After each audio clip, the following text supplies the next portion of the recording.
నమస్తే, welcome to our channel. ఈరోజు వచ్చేసి మన ముందు ప్రొఫెసర్ వినోద్ కుమార్ గారు ఉన్నారు. ఆయనతో మనం మాట్లాడదాం. నమస్తే సార్.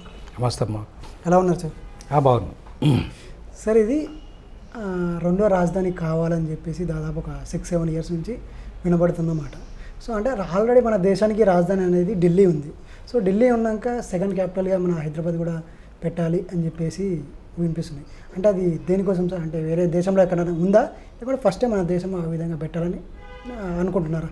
చాలా దేశాలలో ఒక్క రాజధాని కాదు, 3 రాజ్యాలు కూడా ఉన్నాయి. ఓకే.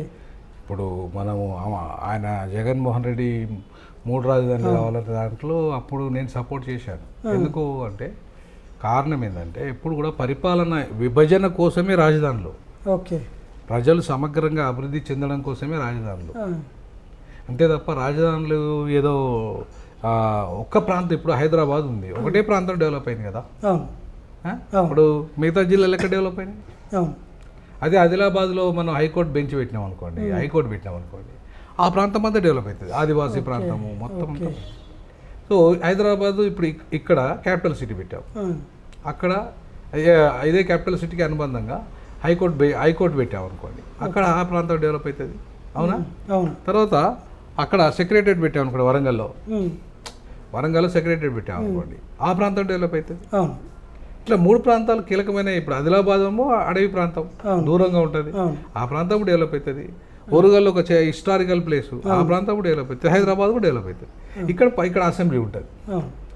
సో కాబట్టి అట్లా 3 ప్రాంతాలు డెవలప్మెంట్ అయితే తప్ప. కరెక్టే. కాకుండా ఏమైందంటే ఇప్పుడు వేరే దేశం నుంచి కూడా ఎవరైనా రావాలంటే, ఏదైనా పని ఉన్నప్పుడు రావాలంటే ఇట్లా 3 ప్లేస్లకు వెళ్ళాలంటే ఇబ్బంది కదా సార్? ఏమి ఇబ్బంది కాదు. ఇప్పుడు ఎయిర్పోర్ట్ పెట్టుకున్నాం, మా వరంగల్ ఎయిర్పోర్ట్ అయింది. ఓకే. ఆదిలాబాద్లో ఒక ఎయిర్పోర్ట్ పెడుతున్నాం, ఈడొక ఎయిర్పోర్ట్. ఇప్పుడు ఆయన ఎంతసేపు అమ్మా, ఇప్పుడు ఆదిలాబాద్ నుండి హైదరాబాద్కి రావాలంటే 1/2 అవర్లో వస్తాడు. అవునా? ఇక్కడి నుంచి వరంగల్ పోవాలంటే 1/2 అవర్లో పోతాడు. అవునా? అయిపోయాయి. ప్రాబ్లం ఏముంది? ఇప్పుడు ఈ విదేశాల నుండి వచ్చే 1/2 అవర్ పోవచ్చు. క్యాపిటల్ సిటీలో పని ఉంటే ఇక్కడ చూసుకుంటాడు.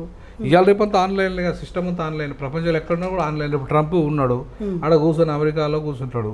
అవునా? కూర్చొని ఆయన ప్రపంచాన్ని అంతా మొత్తం ఆన్లైన్లోనే మాట్లాడుతూనే, ఫోన్లలో మాట్లాడుతూనే చేస్తూ ఉంటాడు. ఇవాళ రేపు ఎక్కడుంటుంది? ఇప్పుడు అమెరికాలో, ఇప్పుడు ట్రంప్ అమెరికాలో ఉన్నా ఈ దేశాధ్యక్షుడితో మాట్లాడతాడు, లైవ్లో మాట్లాడతాడు. అట్లనే మన క్యాపిటల్ సిటీలో ఎక్కడున్నా సరే మనము ఆన్లైన్లోనే. ఇప్పుడు నేనేమంటానంటే, సుప్రీంకోర్టు ఒక ఢిల్లీలో ఉంది, సుప్రీంకోర్టు బెంచ్ మిగతా ప్రాంతాలలో పెట్టుకుంటే సుప్రీంకోర్టు ప్రాబ్లం ఏముంటుంది? కేసులు తగ్గుతాయి కదా ఇంకా. ఇప్పుడు కేసులు, ఇప్పుడు మేమున్నాం, ఇప్పుడు 30 మంది ఉన్నాం జడ్జిలము. అవునా? సుప్రీంకోర్టు 30 మంది జడ్జీలు ఉంటాయి. మొత్తం దేశం ఉన్న కేసులు అన్నీ వాళ్ళ దగ్గరికే పోతాయి. ఇప్పుడు అక్కడికి మదురై నుండి ఒక అతను పోవాలడికి ఎన్ని గంటలు పడుతుంది?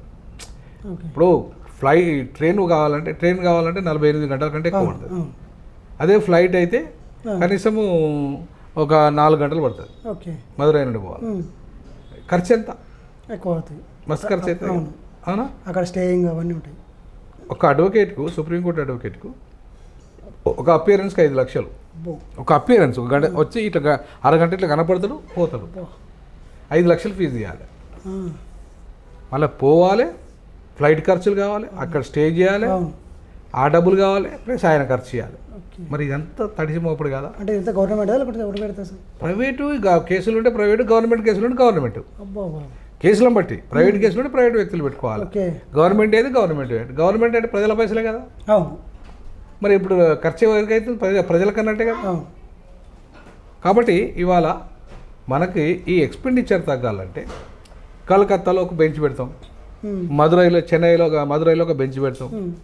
అవునా? హైదరాబాద్లో ఒక బెంచ్ పెడతాం, సుప్రీంకోర్టు బెంచ్ పెడతాం. సో అప్పుడే ఒక ఫ్రాంచైజీ లాగా అంతే. ఫ్రాంచైజీ ఇప్పుడు ఒక ఫ్రాంచైజీ లాగా పెడితే మేమైతే అంతే. ఇప్పుడు ఒక 30 మంది జడ్జిలు ఉన్నారు, సుప్రీంకోర్టు జడ్జిలు. ఒక 5-6 ఇక్కడికి వచ్చి ఇక్కడ ఉంటారు. ఓ 5-6 ఇప్పుడు ఈ ఏరియాలో వాళ్ళు ఉన్నారు కదా జడ్జిలు, సుప్రీంకోర్టులో ఉన్నారు కదా, వాళ్ళని తీసుకొచ్చి వేస్తాం మనం. హైదరాబాద్ ఇప్పుడు ఫర్ ఎగ్జాంపుల్ తెలంగాణ నుండి, ఆంధ్రప్రదేశ్ నుండి సుప్రీంకోర్టు జడ్జిలు అయినరు, వాళ్ళు వచ్చి ఉంటారు, హైదరాబాద్ సెంటర్లో ఉంటారు. వాటి వచ్చేటోళ్ళకు, క్లయింట్లకు తక్కువ ఖర్చు కదా ఇక్కడ. అవునా? దక్షిణాది ఇప్పుడు చెన్నై నుండి నైట్ వస్తాడు, తెల్లారి వరకు బస్సులో దిగిపోతాడు. బస్ ఖర్చు ఎంత తక్కువ కదా, ఇక్కడ స్టే తక్కువ కదా. అడ్వకేట్ ఇప్పుడు అక్కడ ఆయన 5 లక్షలు తీసుకునే బదులు ఈయన ఇక్కడ 2 లక్షలే తీసుకుంటాడు. ఓకే తగ్గుతుంది కదా, ఖర్చు భారం తగ్గుతుంది కదా. ఓకే సో ఇట్లా ఖర్చు తగ్గించి క్లయింట్లకు మేలు చేస్తే తప్ప మొత్తం ఖర్చు అంతా బాగా డబుల్ అయ్యేటట్టు చూస్తే బెస్ట్. ఏది బెస్ట్? ఓకే పరిపాలన అక్కడికి వెళ్ళి షిఫ్ట్ అవుతుంది వీడికి. అవును ఈడే కాదు, చెన్నైకి అక్కడ వెస్ట్ బెంగాల్ పోతుంది, కలకత్తా పోతుంది, ఇటు పోతే చెన్నై పోతుంది, లేదా మదురైకి పోతుంది, ఓకే అటు పోతే బాంబే పోతుంది. ఓకే అంటే ఇప్పుడు మీరు అనుకుంటున్న ప్లేసెస్ అన్నీ కూడా ఒక రాజధాని లాగా అనుకుంటున్నారా, లేకుంటే ఓన్లీ హైదరాబాద్ వరకే అనుకుంటున్నారా? హైదరాబాదు రాజధాని అనుకుంటే, సెకండ్ క్యాపిటల్ అనుకుంటే, సుప్రీంకోర్టు అనేది కూడా రావాలి కదా. అవును. సో సుప్రీంకోర్టు బెంచ్ వస్తుంది, సుప్రీంకోర్టు రాదు. ఓకే దాని బెంచ్ వస్తుంది ఇక్కడికి. ఓకే హైదరాబాద్ సెకండ్ క్యాపిటల్కు బెంచ్ ఇది ఒక. సో దానివల్ల ఏమవుతుంది, పార్లమెంట్ సెషన్కి మన వాళ్ళు అక్కడికి పోయే బదులు ఇక్కడ ఉన్న వాళ్ళంతా కూడా, దగ్గరలో ఉన్న వాళ్ళంతా 6 నెలలు ఇక్కడ ఉంటుంది కదా, దగ్గర అవుతుంది కదా వాళ్ళకి. సో ఈ ప్రాంత ప్రజలందరికీ కూడా హైదరాబాద్ సెకండ్ క్యాపిటల్ అయితే ఇప్పుడు ఇక్కడ ఉద్యోగాలు వస్తాయి, ప్రభుత్వ ఉద్యోగాలు వస్తాయి. ఎన్ని పార్లమెంటులో ఉద్యోగాలు ఉంటాయి, సుప్రీంకోర్టులో ఉంటాయి, అలాగే అన్ని కేంద్ర ప్రభుత్వ శాఖల్లో వస్తాయి ఆ ప్రభుత్వ ఉద్యోగాలు. అంతేకాకుండా ఫారెన్ ఎంబసీలు కానీ ఇతరాతర అన్నీ ఉంటాయి, అన్న వాటిలలో వస్తాయి. ఇప్పుడు ఎట్లయితే ఢిల్లీలో ఉత్తరాది వాళ్ళకు ఉద్యోగాలు వస్తున్నాయో, దక్షిణాది వాళ్ళకి ఇక్కడ ఉద్యోగాలు వస్తాయి హైదరాబాద్లో. ముఖ్యంగా తెలంగాణ వాళ్ళకి వస్తాయి ఎక్కువ ఉద్యోగాలు. మరి అప్పుడు బెనిఫిటా లామా? కనీసం ఇప్పుడు తెలంగాణ వస్తే 1,00,000 ఉద్యోగాలు మాత్రమే వచ్చినాయి కదా, ఇది వస్తే సెకండ్ క్యాపిటల్ అయితే సుమారు ప్రభుత్వ ఉద్యోగాలు 5 లక్షలు వస్తాయి. అట్లాగే ప్రైవేట్ ఉద్యోగాలు ఎన్ని వస్తాయి అనుకుంటున్నారు? ఒక 30 లక్షలు వస్తాయి. ఎట్లా? ఫర్ ఎగ్జాంపుల్ ఒక సుప్రీంకోర్టు ఉంటుంది, సుప్రీంకోర్టు లాయర్ల ఆఫీసులు ఉంటాయా? ఆఫీస్ ప్రతి ఆఫీస్లో ఒక 5-6 అయినా ఉండాలా సుప్రీంకోర్టు లాయర్ ఇంట్లో ఆఫీస్లో. అట్లా ఒక 100 మంది లాయర్లు ఉంటే ఎంతమంది ఇస్తారు? ఒక 5-6 చొప్పున స్టాఫ్ చొప్పున ఉంటే. అట్లనే పబ్లిషర్ పుస్తకాలు పబ్లిష్ చేస్తారు, వాళ్ళు కావాలి. తర్వాత ఇట్లా దానికి సంబంధించిన ఇప్పుడు అసిస్టెంట్లు కావాలి. ఇవన్నీ కలిపితే ఒక్క సుప్రీంకోర్టు వచ్చినందుకే కొన్ని వేల ఉద్యోగాలు వస్తాయి. ప్రభుత్వ ఉద్యోగాలు వస్తాయి, ప్రైవేట్ ఉద్యోగాలు వస్తాయి. అట్లా అన్ని మన ఫారెన్ ఎంబసీస్లు వస్తాయి, కేంద్ర ప్రభుత్వ శాఖలు 56 శాఖలు వస్తాయి, డిఫెన్స్ వస్తుంది, అన్నీ వస్తాయి కదా. సో దాంతో ఏమైతే ప్రభుత్వ ఉద్యోగాలు పెరుగుతాయి, దానికి అనుబంధంగా ప్రైవేట్ ఉద్యోగాలు పెరుగుతాయి. దానివల్ల లాభం నష్టమా? లాభం ఉంది. మరి లాభం సరే ఇప్పుడు లాభం ఉంది. అదే విధంగా చూసుకుంటే మనకి ఏపీలో 3 రాజధానులు ఉన్నాయి. సో 3 అంటే ఒక రాష్ట్రంలోనే 3 రాజధానులు పెడతా అంటేనే ఇక్కడికి ట్రావెల్ అవ్వాలంటే ఇబ్బంది అవుతుందని చెప్పేసి అక్కడ అల్లాకొల్లా మిశ్ర అసలు వద్దు అని చెప్పేసి జనాలు వ్యతిరేకత చూపించారు. అట్లాగే ఆపోజిట్ మన వేరే పార్టీ అయితే ఉందో అది కూడా వ్యతిరేకత చూపించింది. అదేవిధంగా ఇక్కడ కూడా అట్లాంటి వ్యతిరేకత చూపెట్టాలంటారా? 100% చూపెడతారు. నేను ఏమంటానంటే, నిజంగా ఈ దేశం డెవలప్ కావాలనుకున్న వాళ్ళు మాత్రం వ్యతిరేకించారు. నిజంగా ఆంధ్రప్రదేశ్ డెవలప్ కావాలన్న వాళ్ళు వ్యతిరేకించారు. ఎందుకు? రాయలసీమ డెవలప్ కావాల్సిందే, విశాఖపట్నం డెవలప్ కావాల్సిందే, అమరావతి డెవలప్ కావాల్సిందే. మరి నేను ఒక్క అమరావతిని డెవలప్ చేస్తా అంటే ఎట్లా? ఇప్పుడు నీకేమైతుంది, ప్రాబ్లం ఏముంటుంది? ఫర్ ఎగ్జాంపుల్ సెక్రటరియట్ విశాఖపట్నంలో పెడతాడు, తప్పే అంటే వెళ్ళడానికి ఇబ్బంది అవుతాయి కదా సార్. ఆడే సెటిల్ అయి ఉండాలి. నువ్వు ఆఫీసర్ ఉన్నప్పుడు ఎక్కడికి వెళ్తావు? ఆఫీసర్ అంటే పబ్లిక్ ఉంటుంది కదా సార్. అక్కడే పబ్లిక్ అక్కడ ఇప్పుడు నీకు సచివాలయంతో సెక్రటరియట్తో పని ఉండే వాళ్ళు ఎవరికి ఉంటుంది?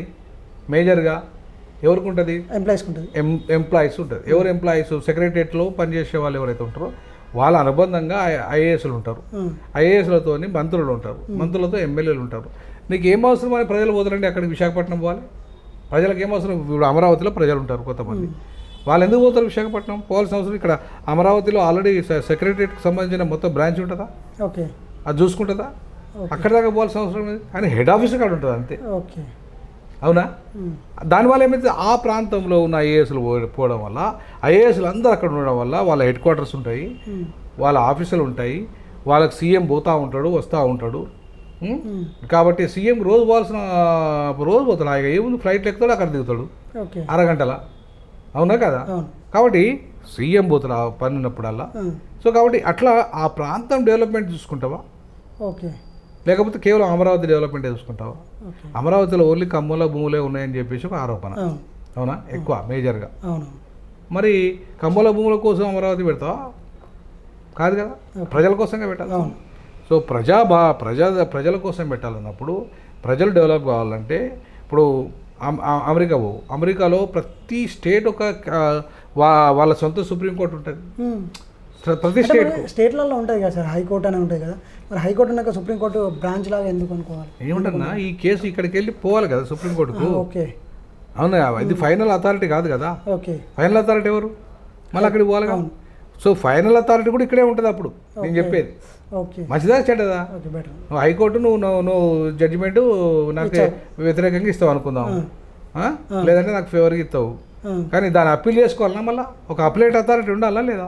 ఓకే నేనేమంటానంటే అప్లేట్ అథారిటీలు పెట్టండి. సుప్రీంకోర్టు కంప్లీట్గా వచ్చి ఇక్కడ ఉండదు, only appellate authority. Okay so ఇది అప్పీల్ కదా ఇక్కడ క్లోజ్ అయిపోతుంది, మళ్ళీ ఢిల్లీ పోవాల్సిన అవసరం ఉండదు.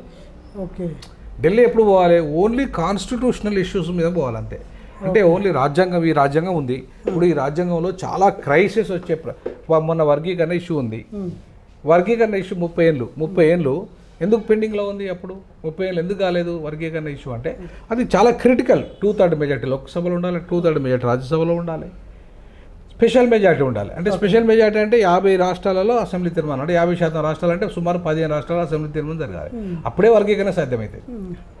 సో కాబట్టి కేంద్రము చేయలేదు, కేంద్రం చేయకపోతే రాష్ట్రాల మీద నెట్టేసింది. ఎందుకు నెట్టేసింది అంటే ఇదంతా ప్రాసెస్, పెద్ద ప్రాసెస్. ఓకే సో అందుకే రాష్ట్రాలలో చేసుకునే అధికారం ఇచ్చింది. అసలు యాక్చువల్గా రాష్ట్రాలకు అధికారం లేదు, వర్గీకరణ చేసే అధికారం లేదు. ఏదో సుప్రీంకోర్టు జడ్జిమెంట్ ఇప్పించి చేశారు కానీ రాష్ట్రాలకు లేదు.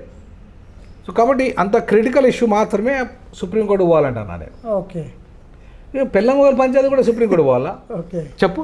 వీళ్ళు హైకోర్టులకు పోతే పెళ్ళమొగలు కొట్లాడుకున్న పంచాయతీ కూడా సుప్రీంకోర్టు దాకా ఎందుకు పోవాలి? ఇవి ఈ అప్పిలేట్ అథారిటీకి క్లోజ్ చేయొచ్చు కదా. లేదా భూమి పంచాయతీ, నీకు నాకు భూమి పంచాయతీ ఉంటుంది, నీకు నాకు భూమి పంచాయతీ ఉంటే ఈ భూమి పంచాయతీ కూడా సుప్రీంకోర్టు దాకా పోవాలా? ఓకే అనవసరం కదా, డబ్బులు వేస్ట్ కదా, మస్తు పైసలు తీసుకుంటాడు. ఒక్కొక్క సుప్రీంకోర్టు అడ్వకేట్ 5 లక్షలు 10 లక్షలు తీసుకుంటారు. ఏడికెళ్ళి పెడతావు? పెళ్ళమొగలు కొట్లాడుకున్న పంచాయతీ 10 లక్షలు పెట్టాలా? కూర్చుంటే ఊర్లో పెద్ద మనిషి పరిష్కారం చేస్తాడు, వాళ్ళ దగ్గర 10,000 డిపాజిట్ పెడితే వాడే పరిష్కారం చేస్తాడు. అవునా కదా? దానికి అక్కడ దాకా పోవాలా? సో కాబట్టి ఇట్లాంటి చిన్న విషయాలు కూడా ఇవాళ అక్కడ దాకా పోయి అనవసరంగా ప్రజల డబ్బు వృధా అవుతుంది, సమయం వృధా అవుతుంది, లేట్ ప్రాసెస్, ఇవన్నీ పోతాయి. నేను చెప్పే ప్రాసెస్ ప్రకారం సెకండ్ క్యాపిటల్ ఇక్కడికి వచ్చేస్తే ఈ సుప్రీంకోర్టు బెంచ్ వస్తుంది, దానికి అనుబంధంగా అన్ని కేంద్ర ప్రభుత్వ శాఖలు వస్తాయి. ఓకే మనం ఇప్పుడు మరి ప్రాబ్లం ఎక్కడ వస్తుంది సార్? అంటే ఇంత డెవలప్మెంట్ ఉందని చెప్పేసి మీరు అంటున్నారు కదా, అంటే ఎవరు అబ్జెక్షన్ చేస్తున్నారు? అంటే ఎవరంటే ఉత్తరాది వాళ్ళు ఎవరైతే ఉన్నారో, అంటే ఉత్తరాది అంటే ఫర్ ఎగ్జాంపుల్ కాంగ్రెస్ ఉంది, బీజేపీ ఉంది, బీఎస్పీ ఉంది, ఇట్లాంటి పార్టీలు అన్నీ ఏం చేస్తున్నాయి? అక్కడే ఢిల్లీలో అయితే వాళ్ళకి దగ్గర, ఓకే వాళ్ళ ఆధిపత్యం ఉంటుంది అక్కడ. వీడికి వచ్చి నాకు పవర్ కొంత పోతుంది కదా, సగం వీళ్ళకి ఇవ్వాలి, సగం ఇక్కడ వీళ్ళకి షేర్ చేయాల్సి వస్తుంది. 6 నెలల సెషన్ షేర్ చేయాల్సి వస్తుంది, మీరు ప్రధానమంత్రి పదవి షేర్ చేయాల్సి వస్తుంది. ఆయన ఉపరాష్ట్రపతి అయితే ఆయన రాష్ట్రపతి అయితే మనకు ఉపరాష్ట్రపతి ఇవ్వాల్సి వస్తుంది, మనం రాష్ట్రపతి అయితే వాళ్ళకు ఉపరాష్ట్రపతి ఇవ్వాల్సి వస్తుంది. ఒకసారి వాళ్ళు ప్రధానమంత్రి తీసుకుంటే మనం ఒకసారి ప్రధానమంత్రి తీసుకోవాలి. ఇప్పుడంతా వాళ్ళేనే.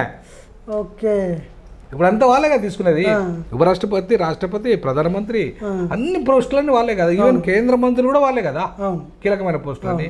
ఏదో ఒక్క నిర్మలా సీతారామన్కు ఆర్థిక శాఖ పడేశారు కానీ హోమ్ మినిస్టరు, డిఫెన్స్ మినిస్టరు, తర్వాత కీలకమైన శాఖలన్నీ అక్కడికే ఉన్నాయి.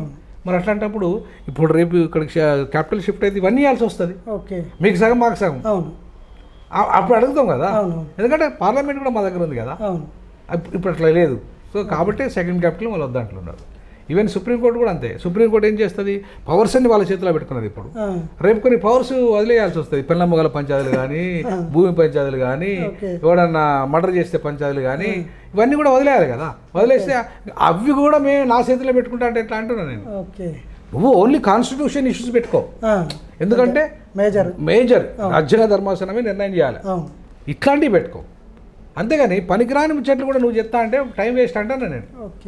సో దాన్ని వదిలేయంటే బెంచ్లకు వదిలేయి, సుప్రీంకోర్టు బెంచ్ చూసుకుంటుంది. అది అప్పిలేట్ అథారిటీగా దానికి పవర్స్ ఇచ్చేయంటున్నా. ఇది తప్పెట్లయితుంది కదా. అది వెస్ట్ బెంగాల్లో పోతే అక్కడ మొత్తం నా ఈశాన్య రాష్ట్రాలకు లాభం. ఆ ఈశాన్య రాష్ట్రాలు, చిన్న చిన్న రాష్ట్రాలు అన్నీ కూడా ఇంత దూరం ఎందుకు పోవాలి? అట్లాగే దక్షిణాది వాళ్ళంతా కూడా అంత దూరం ఎందుకు పోవాలి? హైదరాబాద్కి వస్తారుగా, లేదంటే చెన్నైలో పెట్టుకుంటే చెన్నైలో పోతారుగా, దగ్గర అవుతుందిగా మనకు. సో కాబట్టి ఆ సెకండ్ క్యాపిటల్ రావడం వల్ల ఇవాళ పరిపాలన విభజన ఢిల్లీ నుండి ఇక్కడికి వస్తుంది. అప్పుడు ప్రజలు సమగ్రంగా అభివృద్ధి చెందడానికి ఒక అవకాశం ఏర్పడుతుంది, ఒక ఉద్యోగ అవకాశం వస్తుంది, ఇక్కడ భూమి వాల్యూ పెరుగుతుంది. తర్వాత ఇక్కడ ఇంకేమవుతుంది అంటే ఇక్కడ వచ్చే ప్రైవేట్ సంస్థలన్నీ ఇక్కడ కూడా వస్తాయి. హైదరాబాద్ ఇప్పటిదాకా 30 కిలోమీటర్లు డెవలప్ అయింది ఎటు చూసినా, కానీ ఇప్పుడు ఈ క్యాపిటల్ సిటీ రావడం వల్ల దగ్గర 70 కిలోమీటర్లు డెవలప్ అవుతాయి చుట్టుపక్కల. ఎందుకంటే ఒక క్యాపిటల్ డెవలప్ కావాలంటే కొన్ని వేల ఎకరాలు కావాలి.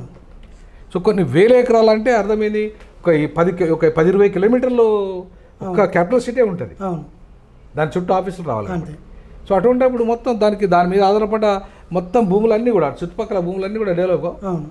సో అప్పుడు భూమి వాల్యూ పెరుగుతుంది. ఉద్యోగులు ఇప్పుడు ఫర్ ఎగ్జాంపుల్ కేంద్ర ప్రభుత్వం 65 సంవత్సరాల ఉద్యోగం, మనం కేవలం 60 ఏళ్ళే ఉన్నాయి. మనకు తెలంగాణ ప్రభుత్వంలో 61 ఉంది ఇప్పుడు నాన్ టీచింగ్ వాళ్ళకు. అంతే. అప్పుడేమైతే 65 అవుతారు ఆటోమేటిక్గా కేంద్ర ప్రభుత్వ పరిధిలోకి వచ్చి.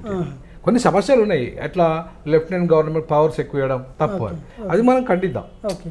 అవి ఆ పవర్స్ని తగ్గించి ముఖ్యమంత్రి పవర్సే ఉంటాయి, లెఫ్టినెంట్ గవర్నర్ గవర్నర్కే ఉంటాయి. సో అవి ఆ పవర్స్ మధ్యలో కొంత సామరస్యం తీసుకొచ్చుకుంటే అప్పుడు ఎవరి పవర్స్లో వాళ్ళు ఉంటారు. మీకు డిఫెన్స్ తర్వాత కరెన్సీ ఇవన్నీ కూడా కేంద్ర ప్రభుత్వం అధీనంలో ఉంటాయి. అంటే ఇక్కడ అబ్జెక్షన్ చేస్తుంది ఓన్లీ కేంద్ర ప్రభుత్వం మాత్రమే అబ్జెక్షన్ చేస్తుంది, అంతే కదా సార్? రాష్ట్ర ప్రభుత్వం కూడా ఇప్పుడు రేవంత్ రెడ్డి ఉన్నాడు, ఇప్పుడు ఆయన సెకండ్ క్యాపిటల్ గురించి ఎందుకు మాట్లాడతలేడు? అవును, ఎందుకు మాట్లాడలేదు సార్? ఏముందుకు మాట్లాడతాడు అంటే ఆయన పవర్స్ కట్ అయిపోతాయి, ఆయన బాధ. ఆయనకు ఏం పవర్స్? లెఫ్టినెంట్ ఆ సెకండ్ క్యాపిటల్ పరిధి ఎంత పరిపాలన ఎవరు చేస్తారు? ముఖ్యమంత్రి చేయడు, లెఫ్టినెంట్ గవర్నర్ చేస్తాడు. ఓకే. అంటే సీఎం అనేది ఇంకా సీఎం ఆ పరిధిలో ఉండదు ఆయన పవర్స్. తర్వాత ట్యాక్స్ ఎవరు వసూలు చేస్తారు? కేంద్రం వసూలు చేస్తారు. ఓకే. అవును. వీళ్ళ రాష్ట్రానికి కూడా ఇస్తుంది వాటా, కాకపోతే వసూలు చేసే అధికారం ఆ క్యాపిటల్ పరిధిలో ఎవరిది ఉంటుంది? కేంద్రం ఉంటుంది. సో వీళ్ళ పవర్స్ కొన్ని పోతాయి కదా, అది వీళ్ళ బాధ. నేనేమంటానంటే మీ పవర్స్ గురించి ఆలోచిస్తావా, ప్రజల గురించి ఆలోచిస్తావా? ఓకే. ముఖ్యమంత్రి పవర్స్ గురించి ఆలోచిద్దామా, ప్రజల డెవలప్మెంట్ గురించి ఆలోచిద్దామా? ఏది ముఖ్యం మనకు? ప్రజల డెవలప్మెంట్. మరి అదే నేను అనేది కూడా అదే, ప్రజల డెవలప్మెంట్ కోసం సెకండ్ క్యాపిటల్ అడుగుతున్నాం, ప్రజల డెవలప్మెంట్ కోసం సుప్రీంకోర్టు బెంచ్ అడుగుతున్నాం. ప్రజలకు ఉత్తరాది వాళ్ళే ఈ స్వతంత్ర ఫలాలు అనుభవించాలి, ఎప్పటికీ మనం అనుభవించద్దా? ఈ దేశం మనది కాదా? ఈ దేశం మనది కూడా. వాళ్ళకి ఎట్లయితే ఉన్నదో వాళ్ళ క్యాపిటల్ వద్దంటలే కదా మనం. ఢిల్లీ ఒక క్యాపిటల్ ఉండనియండి, ఢిల్లీలో సుప్రీంకోర్టు ఉండనియండి, మేము బెంచ్ అడుగుతున్నాం. ఓకే. మేము రెండో రాజధాని అడుగుతున్నాం, మొదటి రాజధాని అడగలేము. అది మరి అట్లా తప్పెట్లయితుంది. ఓకే. సో కాబట్టి ప్రజల సమగ్రంగా అభివృద్ధి చెందడం కోసం, పరిపాలన విభజన కోసం బాబాసాహెబ్ అంబేద్కర్ 1955లోనే సెకండ్ క్యాపిటల్ చేయమన్నాడు, 1955లోనే సుప్రీంకోర్టు బెంచ్ కావాలన్నాడు. మరి ఇప్పటిదాకా ఎందుకు మీరు ఇస్తలేరు? ఓకే. ఇప్పుడు 55 ఎప్పుడు అంటే 67 ఏళ్ళ క్రితం, అవునా? 60 కదా, 70 ఏళ్ళ క్రితం ఆయన దగ్గర. మరి అప్పుడు చెప్పిండు, మరి ఇప్పుడే మీరు అమలు అయితే 78 ఏళ్ళ రాజ్యాంగం వచ్చి స్వతంత్రం వచ్చి, మరి ఎందుకు అమలు చేస్తలేరు మీరు? మీ ఉత్తరప్రదేశ్ 80 ఎంపీలు ఉండాలి పెద్దగా, మా ఆంధ్రప్రదేశ్లో 42 ఉంటేనే విభజించినావు నువ్వు. 42 ఉంటే ఇప్పుడు 25 వాళ్ళకు పోయినాయి, 17 మనకైనాయి. మరి మీ 80 ఎందుకు ఉత్తరప్రదేశ్ ఎందుకు విభజిస్తలేరు? మాయావతి ముఖ్యమంత్రిగా ఉండి ఆమె 4 రాష్ట్రాలు చేయమని చెప్పి తీర్మానం చేసింది అసెంబ్లీ. మన దగ్గర తీర్మానమే లేదు, అయినా మన తెలంగాణ పేరుతోనే మనల్ని విభజించారు. మరి ఉత్తరప్రదేశ్ని 4 రాష్ట్రాలు ఎందుకు చేయలేదు? అంటే ఉత్తరాదిలో బలంగా ఉండాలా మీరు? మనం తెచ్చుకున్నాం సార్. అంటే లేదమ్మా, తెలంగాణ తెచ్చుకున్నది ప్రజలే, కానీ మనల్ని విడగొట్టింది కేంద్రం కదా. ఓకే. మరి అదే కేంద్రము ఉత్తరప్రదేశ్ని ఎందుకు విడగొట్టలేదు అంటున్నా. అంటే వాళ్ళు ఆ విధంగా ఇప్పుడు ఫ్యూచర్ చూడలేదు, అంటే ఫ్యూచర్ జాబ్స్ వస్తాయి వాళ్ళు కూడా పోరాటం బుందేలఖండ్ కావాలని కొట్లాడుతున్నారు చాలా కాలం, హరిత ప్రదేశ్ కావాలని కొట్లాడుతున్నారు చాలా కాలం నుండి. ఎందుకు 4 రాష్ట్రాలు చేయలేదంటే ఎంపీలు డివైడ్ అయిపోతాయి కదా. ఓకే. కేంద్రంలో ఇప్పుడు బీజేపీకి మొన్న దాదాపు 70 ఎంపీలు వచ్చినాయి ఒక్క ఉత్తరప్రదేశ్ నుండి. మరి 70 ఎంపీలు అక్కడికి వెళ్ళి విడిపోయింది అనుకో, ఒక బీజేపీకే రావు, బీఎస్పీకి పోతాయి, సమాజ్వాదీ పార్టీకి పోతాయి, బీజేపీకి పోతాయి, కాంగ్రెస్కి పోతాయి. అట్లా వాళ్ళు బీజేపీ పక్క ప్లాన్తోనే డివిజన్ చేయాలి. కాంగ్రెస్ కూడా అంతే, 2 ఉత్తరాది పార్టీలే కాబట్టి ఆ 2 కూడా ఈ యూపీని విభజించకుండా ఏపీని విభజించారు. ఓకే. సో కాబట్టి ఇవాళ మనం వీక్ అయినాము, వాళ్ళకి స్ట్రాంగ్ ఉన్నాము. నేనేమంటానంటే నువ్వు ఒకవేళ విభజిస్తే దేశంలో ఉన్న పెద్ద రాష్ట్రాలన్నీ విభజించు. అంబేద్కర్ అప్పుడే చెప్పిండు 55లో చెప్పిండు ఆయన. ఏమని చెప్పిండు? ఉత్తరప్రదేశ్, బీహార్, మధ్యప్రదేశ్ ఈ 3 చాలా పెద్ద రాష్ట్రాలుగా ఈ దేశంలో ఉన్నాయి, వాటిని విభజించండి. ఇవాళ ఈ 3 రాష్ట్రాలు చేయబట్టే కదా బీజేపీ 3వ అధికారంలోకి వచ్చింది. అలా అక్కడ అతిపెద్ద సంఖ్యలో ఉన్నాయి కదా అక్కడ. మరి అందుకే నేనేమంటానంటే ఆ 3 రాష్ట్రాలు కూడా విభజించండి. మీరు ఏపీని విభజించారు, ఓకే సంతోషం, వద్దంటలే మేము. మీ యూపీని ఎందుకు విభజించలే? మీరు మధ్యప్రదేశ్ ఎందుకు విభజించలే? అది కూడా చేయాలంటున్నాం. ఇప్పుడు డెవలప్మెంట్ మేము ఒక్కరమే డెవలప్ కావాలా? ఒకవేళ విభజన ద్వారా డెవలప్మెంట్ అనుకుంటే మరి మీరు ఉత్తరప్రదేశ్ వద్దా డెవలప్మెంట్ కావాలి, మధ్యప్రదేశ్ వద్దా? అక్కడ ప్రజలు పేదరికంలో ఉండాలా? సో కాబట్టి ప్రజలు ఎప్పుడు కూడా భారతదేశంలో ప్రజలందరూ ప్రజలే. అందరికీ డెవలప్మెంట్ కావాలి, పరిపాలన విభజన జరగాలని నేను అందుకే రాష్ట్రాలు 5 కోట్లకు ఒక జనాభాకు ఒక రాష్ట్రం చేయి, ఓకే తప్పేముంది. 145 కోట్ల జనాభా, అమెరికా 25 కోట్ల జనాభా 50 రాష్ట్రాలు ఉన్నాయడ. 25 జనాభా 25 కోట్లే, మరి 50 రాష్ట్రాలు ఎందుకు ఉన్నాయడ? మనం 145 కోట్ల జనాభాలో 29 రాష్ట్రాలే ఉంటాయా? కనీసం 70 రాష్ట్రాలు ఉండాలి కదా, మరి ఎందుకు లేవు? తప్పేముంది మన రాష్ట్రాలు చేసుకుంటే? పరిపాలన విభజన కోసం ప్రజలు డెవలప్ అవుతారు, దాన్ని దృష్టిలో పెట్టుకొని చేయమంటున్నాం మనము. ఈ దేశ భవిష్యత్తును దృష్టిలో పెట్టుకొని చేయమంటున్నాము. ఈ దేశం అమెరికా కంటే ఎక్కువ ముందంజలో పోవాలంటే ఇప్పుడు నీకు ఉద్యోగం కావాలి, ఆయనకు ఉద్యోగం కావాలి, నాకు ఉద్యోగం కావాలి. నేను ఒక్కనే ఉద్యోగం సంపాదించుకుంటా అంటే ఎట్లా? అది ఇప్పుడు జరుగుతుంది. అదే నేను ఏమంటానంటే ఉత్తరప్రదేశ్ ఉత్తరాది వాళ్ళు మాత్రమే మేము ముఖ్యమంత్రిగా ఉంటాం, మేము ప్రధానమంత్రిగా ఉంటాం, మీ దేశాన్ని మా చేతుల్లో గుప్పెట్లో పెట్టుకుంటాం అంటే ఎట్లా? ఇట్లా కాదు, మా అందరికీ అవకాశాలు రావాలంటున్నా. సో ఇది రాజ్యాంగమే చెప్పింది, నేను చెప్తున్న మాట కాదు. పరిపాలన విభజన అనేది రాజ్యాంగమే చెప్పింది, ప్రజలు సమగ్రంగా అభివృద్ధి రాజ్యాంగమే చెప్పింది. ఈ రాజ్యాంగంలో ఉన్న నియమాలు మీరు అమలు చేయండి అంటున్నాం. అందుకే 2వ రాజధాని కావాలంటున్నాం. సరే, ఇప్పుడు మీరు 2వ రాజధాని హైదరాబాద్ అంటున్నాం. సో దీనికంటే డెవలప్ అయిన రాజధానులు ఉన్నాయి, ముంబై చూసుకున్నా, ఇటు బెంగళూరు చూసుకున్నా, ఇట్లాంటివి కొన్ని ఉన్నాయి. సో మాకు కూడా చేయాలని చెప్పేసి వాళ్ళు కూడా పోరాటం చేస్తారు. అట్లా చేసినప్పుడు ఇప్పుడు మీరు అన్నారు కదా, ఇప్పుడు సీఎం కంటే కొంచెం క్యాండిడేట్ హై ఉంటుంది, ఆ విధంగా చూసుకుంటే డివైడ్ అయినప్పుడు ప్రధానమంత్రి అనేది అక్కడికి వెళ్ళిపోతుందా, ఇక్కడికి వస్తా, ఎట్లా అనుకోవచ్చు? అది అక్కడ గీయరండి, అక్కడికి ఇవ్వమని చెప్పి కూడా అంబేద్కర్ అనలేదు. ఎందుకు అనలేదంటే ముంబై ఉంది, సముద్ర తీరం దగ్గర ఉంటుంది, శత్రువులు ఈజీగా వస్తారు. మన అటాక్ కూడా జరిగిందా ముంబైలో? అవునా? అట్లనే ఇప్పుడు చెన్నై ఉంది, చెన్నై కూడా సముద్ర తీరం దగ్గర ఉంది. సో సముద్ర తీరానికి దగ్గరగా ఉన్న ప్రాంతాలలో శత్రువులు తొందరగా వస్తారు. ఇప్పుడు ఢిల్లీ కూడా శత్రు దేశాలకు చాలా దగ్గరగా ఉంది, బాంబే వేసింది అనుకోండి, ఒకటి ఒక మిసైల్ వేస్తే కథమే మన పని. అదే హైదరాబాద్ లాంగ్ కదా, ఇప్పుడు మీకు చూడండి, ఇప్పుడు కరాచీకి మనకు ఎంత దూరం? పాకిస్తాన్ కరాచీ. అదే కరాచీకి ఢిల్లీ ఎంత దగ్గర? సో కాబట్టి ఇక్కడ కొన్ని వేల కిలోమీటర్ల దూరంలో మనం ఉన్నాం కాబట్టి మనం సేఫ్. ఇక్కడ దేశం సేఫ్గా ఉండాలన్నా వద్దా? దేశం సేఫ్గా ఉండాలంటే దూర ప్రాంతాలలో క్యాపిటల్ సిటీలు ఉండాలి, దగ్గర ప్రాంతాలలో కాదు. ఒకటి సెంట్రల్లీ లొకేటెడ్ ప్లేస్ ఇది, మన దేశం మొత్తానికి, భారతదేశానికి సెంట్రల్లీ లొకేటెడ్ ప్లేస్. తర్వాత వాతావరణం చలి బాగా ఉంటుంది, ఎక్కడ ఢిల్లీలో చలికాలం బాగా చలి ఉంటుంది, ఎండాకాలం బాగా ఎండ ఉంటుంది, వర్షాకాలం బాగా వర్షం ఉంటుంది. కానీ ఇక్కడ అట్లా కాదు, చలికాలంలో అయినా కూడా చలి తక్కువనే ఉంటుంది, నార్మల్ అయినా ఉంటుంది, ఎండాకాలంలో ఎండ అలాగే వర్షం కూడా నార్మల్. సో ఇట్లాంటి వాతావరణం ప్లేస్లో హైయెస్ట్లో ఉన్నాం మనం, హైట్లో ఉన్నాం. ఎందుకు? మనది డక్కన్ పీఠభూమి, డక్కన్ పీఠభూమి హైట్లో ఉంటుంది. సో అప్పుడు భూకంపాలు రావు, హైట్లో ఉంటాం, సముద్ర తీరానికి చాలా హైట్లో ఉంటాం. మరి అట్లాంటప్పుడు ఇంత మంచి వాతావరణం ఉన్న ఈ ప్రాంతాన్ని వదిలిపెట్టి ఇప్పటి భూకంపాలు వస్తాయి. మొన్న కూడా వచ్చిందిగా ఢిల్లీలో భూకంపం, అంత ఆ ప్రాంతాలలో. సో కాబట్టి భూకంపాలు ఉన్న ప్రాంతం, అతి శీతల ప్రాంతం, అతి ఎండ ప్రాంతాలలో క్యాపిటల్ సిటీ సేఫ్ కాదని చెప్పి శాస్త్రవేత్తలు చెప్తున్నారు, నేను కాదు చెప్పి. అందుకే ఇక్కడ పెట్టుకోండి, అక్కడ ఒకవేళ కొలాప్స్ అయినా కూడా ఇక్కడ ఉంటుంది కదా, దేశం రక్షిస్తుంది కదా, ఈ దేశాన్ని హైదరాబాద్ కాపాడుతుంది కదా. అందుకే సెకండ్ క్యాపిటల్ భారతదేశ రక్షణ దృష్ట్యా, ప్రజల డెవలప్మెంట్ దృష్ట్యా, దక్షిణాది ప్రజలకు కూడా పరిపాలన విభజనను అందే దృష్ట్యా ఇది అవసరం అంటున్నా. సో అంబేద్కర్ 70 ఏళ్ళ క్రితమే చెప్పిండంటున్నా, దాన్ని అమలు చేయండి ఇప్పటికైనా అంటున్నా. ఇది తప్పట్లయితుంది. హైదరాబాద్ని 2వ రాజధానిగా చేయాలని చెప్పేసి అనుకుంటారు, బాగుంది. ఇప్పుడు ఇక్కడ ఉన్న ప్రజలకు కూడా యూజ్ అవుతుంది. ఇంకొక పాయింట్ కూడా చెప్పలేదు. ఇప్పుడు హైదరాబాదు ఇంకొక పాయింట్ ఏంటంటే ఇన్ఫ్రాస్ట్రక్చర్ తీసుకోండి మీరు. ఢిల్లీ కంటే కూడా ఇక్కడ ఐటీ ఎక్కువ, ఫార్మా రంగం ఎక్కువ, ఇక్కడ మెడికల్ టూరిజం ఎక్కువ. దేశంలో ప్రపంచవ్యాప్తంగా ఇక్కడికి 120 దేశాల వాళ్ళు వచ్చి ఆపరేషన్లు చేసుకుంటారు. ఇది నేను చెప్తున్నమాట కాదు, హైదరాబాదు మెడికల్ హాస్పిటల్స్ కార్పొరేట్ అధ్యక్షుడు చెప్తున్నమాట, అపోలో హాస్పిటల్స్. 120 దేశాల వాళ్ళు వచ్చి ఇక్కడ ఆపరేషన్, ఈవెన్ ఢిల్లీ వాళ్ళు కూడా, సోనియా గాంధీ, రాహుల్ గాంధీ కూడా ఇక్కడ ట్రీట్మెంట్ తీసుకుంటారు. ఈవెన్ అమ్మాయి పేరు ఏం పేరు? రాహుల్ గాంధీ అక్కనా చెల్లెనా ఏం పేరు? ప్రియాంక గాంధీ. ప్రియాంక గాంధీ వాళ్ళ కొడుకు కూడా ఇక్కడ ఏదో చిన్న ప్రాబ్లం, కంటితో ఏదో ప్రాబ్లం వస్తే కూడా ఇక్కడ మొన్ననే చేసుకొని పోయింది.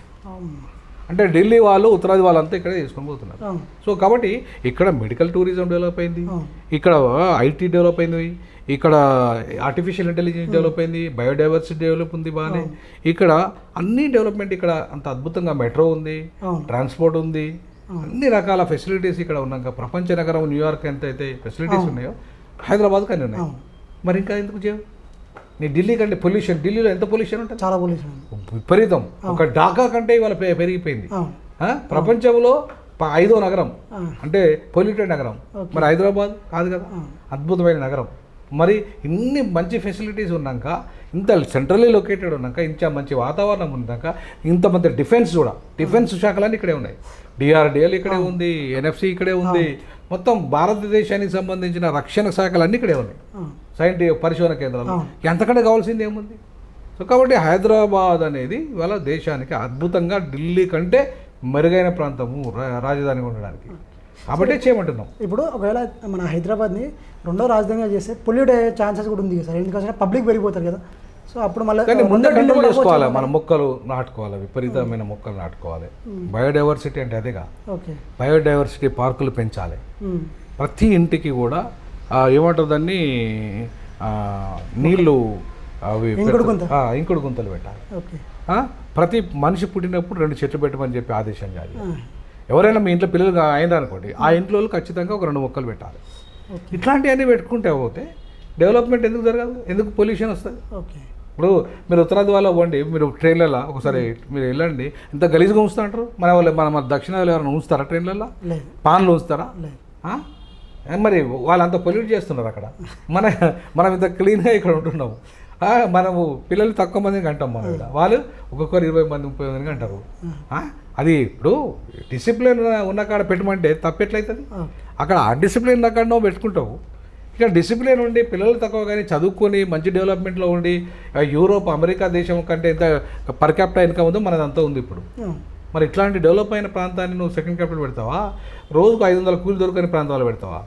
ఢిల్లీ చుట్టుపక్కల అంతా కూడా పేదోళ్ళంతా 500 కూలి కూడా దొరకదు వాళ్ళకు. రోజుకు 250, 300 రూపాయల కూలి పోతుంది. ఇక్కడ మన దగ్గర రోజుకు 1000 రూపాయల కంటే ఎవరు తక్కువ కూలి పోరు. అవునా? మరి పర్ క్యాపిటల్ ఇన్కమ్ మనది ఎక్కువ ఉందా వాళ్ళది ఎక్కువ ఉందా? మరి అటువంటిప్పుడు ఇన్కమ్ ఉన్న ఎక్కువ దగ్గర పెడతారా, క్యాపిటల్ ఇన్కమ్ లేని కాడ పెడతావా? సో ఎట్లా చూసినా సరే హైదరాబాదు మనకు అద్భుతమైన ప్రాంతం. దాన్ని డెవలప్ చేసుకోవడానికి ఇది ఒక అధికారాన్ని ఇస్తే, అధికారాలు సెకండ్ క్యాపిటల్ ఇవ్వమంటే అధికారం ఇవ్వడం మనకు డెవలప్ అయిపోతుంది బాగా. సార్ ఇప్పుడు ఒకటి రాజధానిగా ఏదైతే పెడతామో అది డెవలప్ అవుతుంది, అక్కడ ఉన్న జనాలు కూడా డెవలప్ అవుతారని అనేసినారు కదా. మరి ఢిల్లీ అనేది ఇప్పుడు మీరు చెప్పారు అక్కడ దాదాపు 500 కూడా కూలి చేయడం కష్టం అనేసినారు. ఎందుకు వాళ్ళ ఆ విధంగా అవుతుంది? ఎందుకంటే ఇప్పుడు అక్కడ పారిశ్రామికీకరణ చెందలేదు పూర్తి స్థాయిలో. మనం దక్షిణాది బాగా పారిశ్రామికీకరణ చెందింది ఎప్పుడు?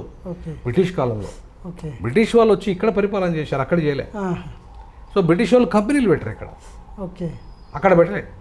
మరి అటువంటిప్పుడు ఇప్పుడు మెడ్రాస్ పోండి, హైదరాబాద్ ఉండండి, మీకు చుట్టుపక్కల విపరీతమైన పరిశ్రమలు పెట్టినాయి. ఇవి అక్కడ దాకా భారత్ బయోటెక్ కోవిడ్ ఉంది. కోవిడ్ టీకాలు ప్రపంచానికి 120 దేశాలు సప్లై చేసింది మనం. ఎక్కడికి వెళ్ళి? హైదరాబాద్ నుండి 120 దేశాలకు ఇచ్చినామండి మనం, ప్రపంచాన్ని కాపాడినాం మనం. మరి ఇంత అద్భుతమైన డెవలప్మెంట్ ఇక్కడ ఉన్నది కదా. మరి అటువంటిప్పుడు దీన్ని సెకండ్ క్యాపిటల్ చేస్తే ఇంకా అద్భుతంగా డెవలప్ అవుతుంది కదా. బడ్జెట్ వస్తుంది, పెరుగుతుంది. తర్వాత ప్రధానమంత్రి పదవి వస్తుంది, కేంద్ర మంత్రులు వస్తాయి, చాలా పెద్ద డెవలప్మెంట్ వస్తుంది కదా. మరి అటువంటిప్పుడు దీన్ని ఇంకా డెవలప్ చేస్తే ప్రపంచం న్యూయార్క్తో పోటీ పడుతుంది మనం అప్పుడు. మరి వద్దంటారా? ఉత్తరాది వాళ్ళ గుప్పిట్లో పెట్టుకొని ఢిల్లీ లాగానే పొల్యూటెడ్గా ఉండాలా? కాదు కదా. కాబట్టి నేనేమంటానంటే మనము భారతీయులమే, ఈ దేశంలో మనము భారతీయులమే. మీకే కాదు, మీరు 75 ఏళ్ళు ఓకే భయ్, మీరు ఇప్పటికీ మీ క్యాపిటల్ సిటీ వద్దంటలేము, మేము వద్దంటలేము. అక్కడ ఉండనియండి, మీ ప్రాంతానికి ఉండనియండి. మా ప్రాంతానికి కూడా ఇవ్వమంటున్నా, తప్పెట్లయితే అంటున్నా. మా ప్రాంతానికి కూడా మనం డెవలప్ చేయండి అంటున్నాం. ఇప్పటికి మేము కష్టపడి డెవలప్ అయినాం, ఇంకా డెవలప్ అవుతాం. ఎప్పుడు మీరు సెకండ్ క్యాపిటల్ చేస్తే ఇంకా డెవలప్ అవుతాం. అది కావడం మీకు ఇష్టం లేదా చెప్పండి. మరి అటువంటిప్పుడు మరి మీ పరిపాలనలో మేము ఉండడము, మీకు ఓటేయడము, మిమ్మల్ని ప్రధానమంత్రి చేయడం వల్ల మాకు వచ్చి ఉపయోగం ఏంది? రేపు ఇక్కడ తెలంగాణలో బీజేపీ రావాలనుకుంటుంది. మరి మాకు సెకండ్ క్యాపిటల్ చేస్తే కదా నీకు ఓటేస్తాము. అవునా? మీకు మళ్ళీ మేము ఎందుకు ఓటేయాలి? మాకేం డెవలప్ చేయకపోతే బీజేపీని ఎందుకు అధికారం తీసుకురావాలి? డబుల్ ఇంజన్ సర్కార్ ఎందుకు తేవాలి? తేవాలంటే మాకు ఏమైనా చేయాలి కదా. మరి అదే చేయమంటున్నాము, తప్పెట్లయితుంది. సరే సార్, ఇప్పుడు మీరు ఈ పర్పస్ మీద ఇక్కడ ఉన్న కేసీఆర్ గారిని కానీ లేదంటే రేవంత్ రెడ్డి గారిని కానీ కలవడం అనేది చేశారా? కలిసి మాట్లాడడం అనేది చేశారా? అంటే నేను కలవలే, కానీ వాళ్ళకైతే మీడియా ద్వారా వాళ్ళకు రిక్వెస్ట్ చేశాను. రేవంత్ రెడ్డి గారు కానీ కేసీఆర్ గారు కానీ వాళ్ళు వ్యతిరేకించట్లేదు. సెకండ్ క్యాపిటల్ మేము వ్యతిరేకిస్తాం అంటలే. ఈవెన్ కోదండరామ్ లాంటి వాళ్ళు మాత్రమే కొంత వ్యతిరేకించినట్టు కనపడ్డది. కానీ ఎందుకు సార్ ఆయన ఎందుకు అంటాడంటే నేను చెప్పిన ఇంత ముందు, ఇప్పుడు ముఖ్యమంత్రి పవర్స్ గురించి చూస్తా, ప్రజల యొక్క హక్కుల గురించి చూస్తా, డెవలప్మెంట్ చూస్తా. ఆయన ముఖ్యమంత్రి అధికారం గురించి ఆయన మాట్లాడిండు కోదండరామ్ గారు. మీరు రేవంత్ రెడ్డి అయితే వ్యతిరేకించట్లేదు, ఆయన మొదటి నుండి దక్షిణాదికి అనుకూలంగా ఉన్నాడు. కేసీఆర్ కూడా మేము రెండవ రాజధాని చేస్తే స్వాగతిస్తామన్నాడు అప్పుడు ఆ మధ్యలో. సో వీళ్ళిద్దరు బాగానే ఉన్నారు అనుకూలంగా. కాబట్టి ఇద్దరు ఒక లీడర్లు, ఒక బలమైన లీడర్లు అనుకూలంగా ఉన్నప్పుడు ఎందుకు వ్యతిరేకించాలి అంటున్నా. కిషన్ రెడ్డి కానీ బండి సంజయ్ కానీ కొంచెం ఇద్దరు కేంద్ర మంత్రులు ఉన్నప్పుడు మీరే తీసుకొస్తే మీకు క్రెడిట్ వస్తాయి కదా. అంటే వీళ్ళు ఏమన్నారు సార్, మీరు అన్న కిషన్ ఇంతవరకు వాళ్ళు ఏం వాళ్ళ అభిప్రాయాలు చెప్పలేదు. ఎందుకంటే కొంచెం బీజేపీ కొంచెం డిసిప్లిన్ పార్టీ కదా వచ్చు, అంటే వాళ్ళని నిర్ణయం తీసుకోవాలి కదా, ఢిల్లీ వాళ్ళు నిర్ణయం తీసుకోవాలి, వీళ్ళు ఏం కదా, వీళ్ళ రోల్ ఏముంటుంది అట్లా. అంటే ఇక్కడ ఉన్న వాళ్ళు కూడా ఒప్పుకోవాలి కదా సార్ అట్లా. ఒప్పుకుంటారు, వాళ్ళు ఒప్పుకుంటారు. ఎందుకు ఒప్పుకుంటారు అంటే మా ప్రాంతం డెవలప్ వద్ద కావాలని కిషన్ రెడ్డికి ఉండదా, బండి సంజయ్ ఉండదా, 100% ఉంటుంది. కాకపోతే వాళ్ళు ఏమంటారు, మేము మాట్లాడితే వాళ్ళు ఎక్కడ మాకు వ్యతిరేకత అవుతారు, వీళ్ళ భయం వీళ్ళకుంటారు. అట్లేమన్నా వాళ్ళు భయపడుతున్నారేమో కానీ మంచి వాళ్ళకు కూడా ఈ ప్రాంతం డెవలప్ కావాలి, ఈ ప్రాంతం సెకండ్ క్యాపిటల్ అయితే అంబేద్కర్ కోరుకున్న రాజ్యం అంటే బాగా మాకు వాళ్ళకు గొప్ప పేరు వస్తుంది ఇద్దరికి. కాబట్టి వాళ్ళేం వ్యతిరేకించారు, బండి సంజయ్ కానీ కిషన్ రెడ్డి కానీ వ్యతిరేకించారు. సరే, ఇప్పుడు మీకు రేవంత్ రెడ్డి గారు అండ్ కేసీఆర్ గారు అనుగుణంగా ఉన్నారు అని చెప్పేసి అన్నారు కదా, మరి ఈ అనుగుణంగా ఉన్నప్పుడు ఒకసారి వెళ్ళి కలిసి మాట్లాడి దీని గురించి చేద్దాం. నేనేమనుకుంటానంటే మేము వాళ్ళకి రిప్రజెంటేషన్స్ కూడా ఇద్దాం అనుకుంటున్నాం, వాళ్ళకి పోయి కలవాలి. అంటే దాదాపు ఇప్పుడు ఇది అపాయింట్మెంట్ దొరకదు కదా, ప్రాబ్లం అవుతుంది. ఇప్పుడు కేసీఆర్ గారి దగ్గర ప్రధానమంత్రి అయిన అపాయింట్మెంట్ దొరుకుతుంది కానీ కేసీఆర్ గారి దగ్గర దొరకదు, ప్రాబ్లం అది. ఇప్పుడు అంతే కదా, ఇప్పుడు వాళ్ళు అట్లున్నది. పాపం భారత ప్రధానమంత్రి ఆయన పాపం సామాన్యుడు, అందరికీ అవకాశం ఇస్తాడు ఆయన. వీళ్ళు ఇంకా అంతకంటే గొప్ప వాళ్ళు అనుకుంటారు కదా, ప్రాబ్లం అక్కడ వస్తుంది. వీళ్ళు టైం ఇస్తే మనం పోయి మాట్లాడచ్చు, అపాయింట్మెంట్ ఇస్తే మనం పోయి రిప్రజెంటేషన్ ఇవ్వచ్చు. అంతేగాని వీళ్ళు ఎక్కడో కూర్చుంటా అంటే ఎక్కడైతుంది. నిజంగా నేను భారత ప్రధానమంత్రిని కలవడం ఈజీ అనిపిస్తుంది నాకైతే, ఎందుకంటే ఆయన మీకు ప్రతి దగ్గర రిప్లై ఇస్తాడు. ఆయన చాలా సింపుల్గా ఉంటాడు, అంత దేశ ప్రధానమంత్రి అయ్యాడు. మరి అట్లాంటి వ్యక్తి మందకృష్ణ మాదిగని వచ్చి కౌలించుకున్నాడు, అవునా కదా. మరి ఇంత సామాన్య మిగతా వాళ్ళు అట్లా చేయలే కదా. సో ఒక భారత ప్రధానమంత్రి హోదాలో ఉండి మందకృష్ణ మాదిగ ఒక కుల సంఘం నాయకుని కౌలించుకొని నేనున్నా నీకు భరోసా అని చెప్పడం అంటే మామూలు విషయం ఏం కాదు కదా. సో అట్లాంటి సిచ్యువేషన్స్లో వీళ్ళని కలవాలంటే చాలా కష్టమవుతుంది, ఆయన కలవాలంటే ఈజీ అవుతుంది. అందుకే నేను ఏమంటానంటే ప్రజలకు దగ్గరగా ఉండండి, మీరు అది తీసుకొస్తే మీకే క్రెడిట్. రేవంత్ రెడ్డి తీసుకొచ్చిన ఆయనకే వస్తుంది క్రెడిట్, బండి సంజయ్ కిషన్ రెడ్డి తెచ్చిన వాళ్ళకే వస్తుంది క్రెడిట్, కేసీఆర్ తీసుకొస్తే ఆయనకే వస్తుంది క్రెడిట్. ఎవరు ముందంజలో ఉండి తీసుకొస్తే వాళ్ళకి ఆ క్రెడిట్ వస్తుంది. మీకు పార్టీలు ఉన్నాయి, మీకు అధికారం ఉంది, మీకు వాయిస్ ఉంది, మీకు మీడియా ఉంది, మీకు డబ్బు ఉంది. సో ప్రజలకు మేలు చేయండి అంటున్నాను నేను. అంటే సార్ ఇప్పుడు మీరు రెండో రాజధానిగా కావాలని చెప్పేసి 2013 నుంచి పోరాటం చేస్తున్నారు. అంటే దాదాపు ఇప్పుడు ఈ విధంగా చూసుకుంటే 10 years ఎబో అయిపోయింది కదా. సో మరి ఈ 10 years ఎబోలో ఎప్పుడు కూడా ఒక్కసారైనా ఏ సీఎం కానీ మీకు కలవడం అనేది చేయడా? కలిసామమ్మా, మేము భారత ప్రధానమంత్రిని కలిసాం, హోమ్ మినిస్టర్ని కలిసాం. మేము ఈ 10 ఏళ్ళు ఎందుకు ఆగినామంటే ఇప్పుడు తెలంగాణకు వ్యతిరేకం అవుతుంది, రెండవ రాజధాని ఉద్యమం మాట్లాడుతాని ఆగినాం. ఎందుకంటే కొత్త రాష్ట్రం డెవలప్ అవ్వాలి, ఇప్పుడే విమర్శించుకోవడం కూర్చోవద్దు కదా అనే ఉద్దేశంతో 10 ఏళ్ళు ఆగినాం. ఇప్పుడు అవసరం లేదు, ఆగాల్సిన అవసరం లేదు. ఎందుకంటే సరే మన రాష్ట్రం మనకు వచ్చింది, పరిపాలన చేసుకుంటున్నాం. దేశ రాజధాని సెకండ్ రాజధాని వస్తే మాకు ఇంకా డెవలప్ అవుతుంది కదా హైదరాబాదు. సో ఇప్పుడు మాత్రం ఖచ్చితంగా మేము నిలదీస్తాం, మేము అడుగుతాం. అందులో 2013లో కూడా నేను ఎందుకు స్టార్ట్ చేశానంటే అప్పుడు కామన్ క్యాపిటల్ 10 ఏళ్ళు ఉండాలని చెప్పి అన్నారు హైదరాబాద్, ఆంధ్రకు తెలంగాణ. అప్పుడే నేను వ్యతిరేకించాను. అప్పుడే 22 మంది ఎంపీలతో కాన్స్టిట్యూషన్ క్లబ్ ఢిల్లీలో మీటింగ్ పెట్టా. దాంట్లో 2 తెలంగాణ ఎంపీలు ఉన్నారు, 20 మంది సీమాంధ్ర ఎంపీలు ఉన్నారు. వాళ్ళతో ఏమన్నా అంటే కామన్ క్యాపిటల్ అయితే 10 ఏళ్ళు ఉండాలి మీరు ఆంధ్రలో, తర్వాత వెళ్ళిపోవాలి. అట్లెందుకు సెకండ్ క్యాపిటల్ అయితే మీరు ఇక్కడ పర్మనెంట్గా ఉంటారు, మిమ్మల్ని ఎవరు వెళ్ళిపోమన్నారుగా అని పాపం వాళ్ళు సెకండ్ క్యాపిటల్కి అనుకోలేమే కానీ తెలంగాణ వ్యతిరేకం వాళ్ళు వచ్చిన వాళ్ళంతా ఆ 20 మంది ఎంపీలు. ఏమన్నా మీకోసం కాదయా తెలంగాణ, ఖచ్చితంగా తెలంగాణ మా తెలంగాణ అమరవీరుల కోసం కాదు, సౌత్ని వీక్ చేయడానికని తెలంగాణ ఇస్తారు. మీరు అనవసరంగా తెలంగాణ ఎందుకు వ్యతిరేకించాలి? మీరు వ్యతిరేకించకండి. మన దక్షిణాదిని కాపాడుకోవాలంటే సెకండ్ క్యాపిటల్ రావాలి. సెకండ్ క్యాపిటల్ వస్తే పవర్స్ మనకు వస్తాయి. మీరు సపోర్ట్ చేయండి. కామన్ క్యాపిటల్ వద్దు, మాకు సెకండ్ క్యాపిటల్ ఇవ్వని అనండి. తెలంగాణ రాష్ట్రం ఇవ్వండి, మాకు అభ్యంతరం లేదనండి. హైదరాబాద్ తెలంగాణకు రాష్ట్ర రాజధాని ఉంటుంది, దేశానికి రెండో రాజధానిగా ఉంటుంది. అంతేనా?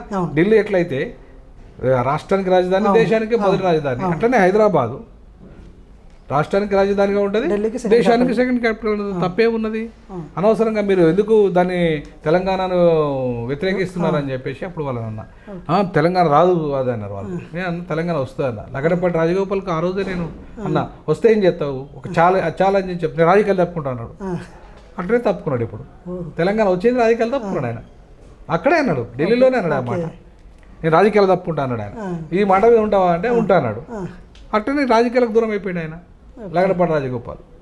ఇవాళ నేనేమంటానంటే, నువ్వు రాజకీయాలకు దూరం అయ్యే బదులు కామన్ క్యాపిటల్ వద్దామా మాకు అని సోనియా గాంధీ గారిని ఒప్పించి మాకు సెకండ్ క్యాపిటల్ ఇవ్వండి, తెలంగాణ ఇచ్చేది మేము ఒప్పుకుంటాము, సెకండ్ క్యాపిటల్ ఇవ్వండి, ప్లస్ హైదరాబాద్కు తెలంగాణ రాష్ట్రాన్ని కూడా క్యాపిటల్ చేయండి అని మీరు ఒక మాట అని ఉంటే సోనియా గాంధీ గారు ఒప్పుకోరా చూసేవాళ్ళు.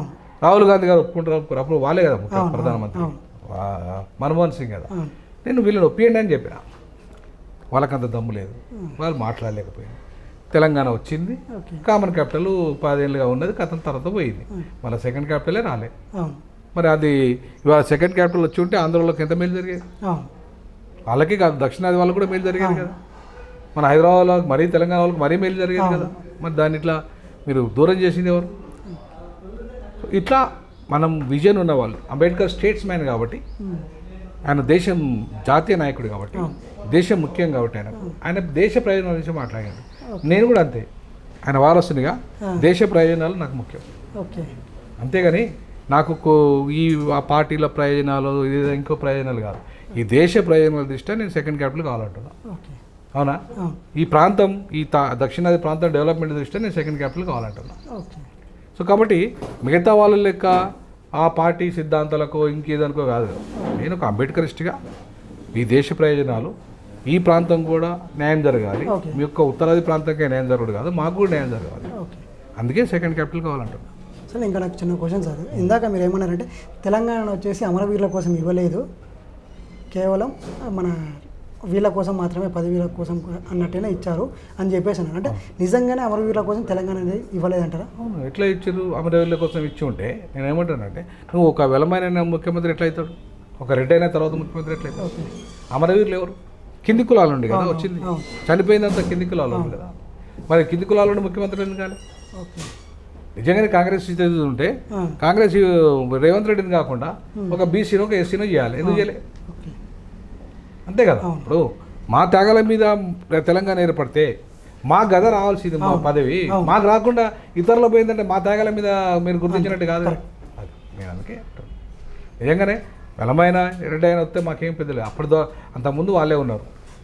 ఉమ్మడి ఆంధ్రప్రదేశ్లో రెడ్లే 55 ఏళ్ళు పరిపాలించారు. అవునా? ఇప్పుడు రెండోసారి మూడోసారి రెడ్డి అయినా పరిపాలిస్తుంది తెలంగాణ వచ్చినా కూడా. ఏం తేడా ఉంది? ఇప్పుడు వెలమైన పోయి రెడ్డి అయినా వచ్చిండు, రెడ్డి అయినా పోయి వెలమైన వస్తాడు. అంతకంటే తేడా ఏముంటుంది చెప్పు? స్వతంత్రం వచ్చిన తర్వాత తెల్లదొరల పరిపాలన పోయి నల్లదొరల పరిపాలన వచ్చింది. ఇప్పుడు ఏమైంది? ఉమ్మడి ఆంధ్రదొరల పరిపాలన పోయి తెలంగాణ దొరల పరిపాలన వచ్చింది. అందుకే నేను ఏమంటానంటే, అమరవీరుల త్యాగాల ఫలితంగా వస్తే మాకు కింది కులాలకు అవకాశం వచ్చేటి అంటున్నా. మా త్యాగం గుర్తించారా మీరు? గుర్తించలే. గుర్తిస్తే మావాడు ముఖ్యమంత్రి చేస్తారు. మీరు ఒక దళితుని ముఖ్యమంత్రి చేస్తున్నారు. కేసీఆర్ దళితులు ఎందుకు చేయలే? ఏం దళితులకు చేత కదా? దళితులకు ముఖ్యమంత్రి చేసే కుర్చీలకు చేసే చేత కదా? తెలివి లేదా? అరే బాబాసాహెబ్ ప్రపంచం మేధావండి. మా దాంట్లో ఎంతోమంది మేధావులు లేరు. మాకేం చేత కదా? ఏంది? ఖచ్చితంగా ఏంటంటే మమ్మల్ని ఈ సమాజం తక్కువ చూస్తుంది, చిన్న చూపు చూస్తుంది. కాబట్టి మాకు అవకాశం రానియట్లేదు. వాడు దళితుడు పోయి ముఖ్యమంత్రి అయితే వాడు సీట్లో కూర్చుంటే నేను పోయి పక్కన కూర్చోవాలా? ఇది కదా దొరకదు. అంతే కదా, ఇది కదా, ఇదే ప్రాబ్లం. నేను అంబేద్కర్ విగ్రహావిష్కరణ కార్యక్రమం అయినా 78 ఏళ్ళ తర్వాత కూడా మంగళవాళ్ళు వచ్చి మాదిగోళ్ళకు మాలమాదిగోళ్ళకు కటింగ్ చేస్తలేరు. ఇంకా పక్కన కర్ణాటక బార్డర్లో ఉన్న వాళ్ళని తీసుకొచ్చుకొని కటింగ్ చేసుకుంటాను అక్కడ దళితులు.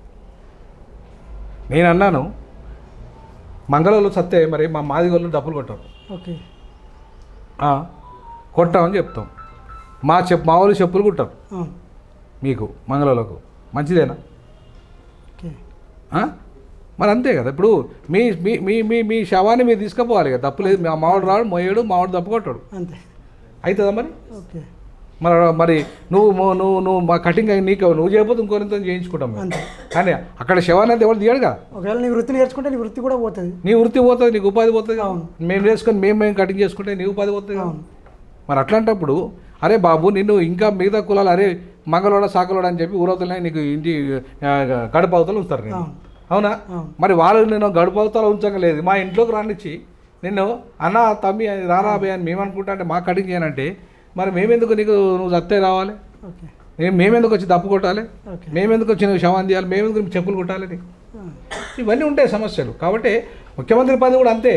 ముఖ్యమంత్రి పదవి ఒక అంటరానోడు కూర్చుంటాడా, దళితులు కూర్చుంటారే కదా ఇలా కేసీఆర్ గారు దళితులకు గీయలే, లేకపోతే ఎందుకు ఆయన వాళ్ళకి అధికారం చేసే సత్తా లేదా, నాలెడ్జ్ లేదా, లేకపోతే ఏమి లేదు, త్యాగం చేయలేదా, తెలంగాణ ఉద్యమంలో సావలేదా, బలిదానాలు కాలేదా?